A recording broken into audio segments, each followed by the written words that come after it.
In this video, I will be teaching you the new AI Elements feature on Kling AI. So let's assume that we got this footage over here and we want to simply remove a element. You can see we have this multi-element option. So click onto this, and now what we can do is it is going to be taking us to this selection section where we can simply select through an element. So click on this add selection option, and let's just assume that we do not like this window in the back.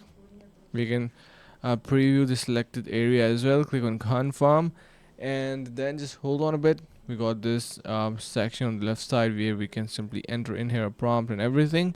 So we can choose to remove it or keep it, or maybe just remove anything else from the footage. You can click on this multi elements option again to go back to the section. You can select it one by one and anything, so you can see you can move through, scroll through, scrub through your timeline, whatever you can say. And let's just say I do not like this wheel over here, right? You can select it, simply click, and it is going to be selecting really nicely, you can see. And yeah, that's about it.